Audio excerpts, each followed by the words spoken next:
Halo, nama saya Kevin Dijaya, NIM saya adalah 341801110 dan saya akan membahas tentang Bukit Tinggi. Bukit Tinggi sendiri merupakan kota dengan perekonomian terbesar kedua di Sumatera Barat. Kota ini mempunyai populasi sebanyak 117.097 penduduk dengan luas kota 25,24 km kuadrat yang menjadikan kota dengan wilayah tersempit di Indonesia.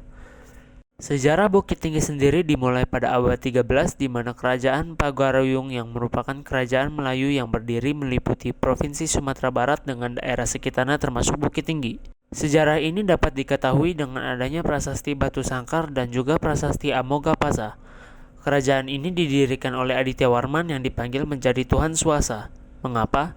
Aditya Warman menyelesaikan pembangunan selokan untuk mengairi Taman Nandana Sri Swasa yang membuat padi menjadi subur dan membuatnya menjadi raja yang disembah. Pada abad 14, Majapahit bertarung dengan Pagaruyung di daerah bernama Padang Sibusuk. Daerah ini dinamakan seperti ini karena banyaknya mayat yang bergelimpangan, namun Pagaruyung tetap memenangkan peperangan ini dan tetap berdiri. Pada abad 16 dan 17, Islam berkembang di Pagaruyung dari Aceh dan menjadi Kesultanan Islam yang rajanya bernama Kesultan Alif. Kerajaan ini terpaksa mengakui kedaulatan Kesultanan Aceh dan Aceh menjadi memonopoli emas dan lada mereka. Pagaruyung meminta bantuan kepada Inggris dan Belanda untuk menyingkirkan Aceh. Aceh pun pergi dan mereka menjalin hubungan dengan Pagaruyung.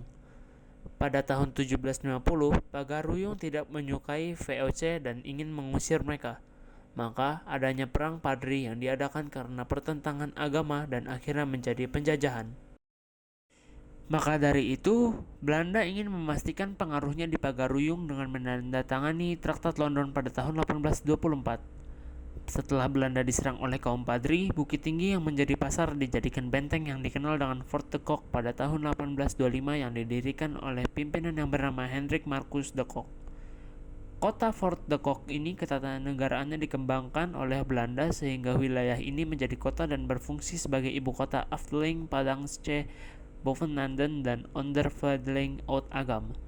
Kemudian tempat ini dijadikan sebagai pasar yang ramai didatangi oleh masyarakat Sumatera. Tempat ini juga terletak di Bukit Nan Tinggi yang namanya menjadi Bukit Tinggi. Namun pada tahun 1942 Jepang menjajah Indonesia dan Belanda memberikan kekuasaannya kepada Jepang. Pada masa kependudukan Jepang, Jam Gadang dirubah atapnya menjadi pagoda. Bukit Tinggi juga menjadi pusat pengendalian militer untuk kawasan Sumatera. Di bawah pimpinan Jenderal Hiranoto Yoji, Bukit Tinggi diganti namanya menjadi Bukit Tinggi Siakuso, yang dalam Indonesia artinya adalah Balai Kota Bukit Tinggi. Bukit Tinggi juga wilayahnya diperluas oleh Jepang yang masuk ke dalam Kabupaten Agam. Namun, pada tahun 1945, Hiroshima dan Nagasaki dibom oleh aliansi dan menyebabkan orang Jepang menyerah dan meninggalkan Indonesia. Dan pada tanggal 17 Agustus 1945, bendera pertama kali dikibarkan melewati Jam Gadang yang atapnya diubah menjadi rumah adat Minangkabau. Setelah kemerdekaan Indonesia, Bukit Tinggi ditetapkan sebagai ibu kota Sumatera yang dipimpin oleh Teuku Moh Hasan. Untuk mempertahankan kemerdekaan Indonesia, kota Bukit Tinggi berperan sebagai ibu kota Indonesia pada tahun 1948 dan menjadi kota besar di daerah Sumatera Tengah yang merupakan wilayah Sumatera Barat, Jambi, dan Riau pada tahun 1956.